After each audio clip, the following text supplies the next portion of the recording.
Merci beaucoup, monsieur. La parole maintenant est à madame Goutou.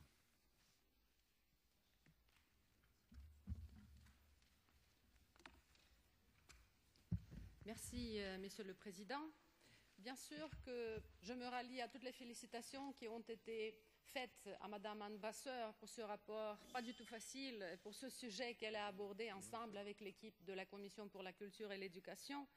La résolution qui est proposée pour l'adoption, c'est une résolution dont nous avons tous besoin, car les pays membres du Conseil de l'Europe sont tous signataires et bien sûr, ils partagent tous ces valeurs qui visent tout d'abord, quand il s'agit de la dimension religieuse, le dialogue écuménique, le dialogue entre toutes les confessions religieuses.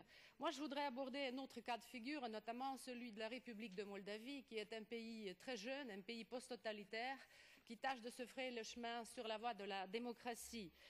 Après la déclaration d'indépendance en 1991, au sein de l'Église orthodoxe de la République de Moldavie a eu lieu une scission.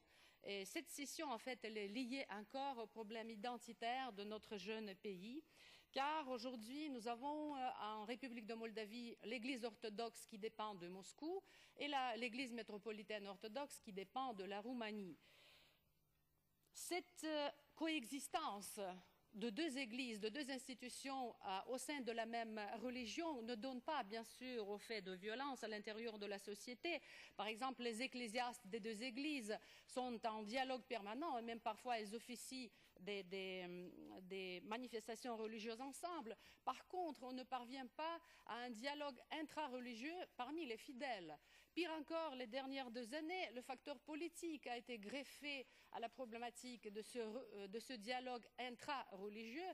Je fais référence aux actions manipulatrices de certains partis politiques d'utiliser les convictions religieuses au profit de leur advenance au pouvoir.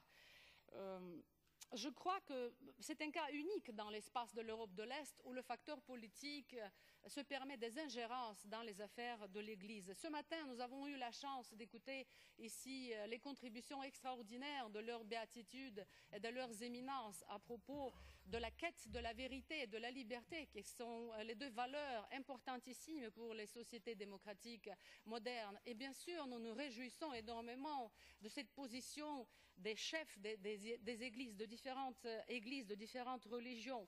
Mais je crois que dans les pays de l'Europe de l'Est, il nous reste encore du travail à faire. Par exemple, en République de Moldavie, je voudrais bien que l'Église orthodoxe, ensemble, les deux églises orthodoxes, soient beaucoup plus tolérantes envers l'adoption de la loi de la discrimination, par exemple, soit beaucoup plus tolérante pour ce qui est de l'enseignement de la religion dans les établissements d'enseignement. Non seulement de la religion orthodoxe, mais de l'histoire des religions et du dialogue écuménique.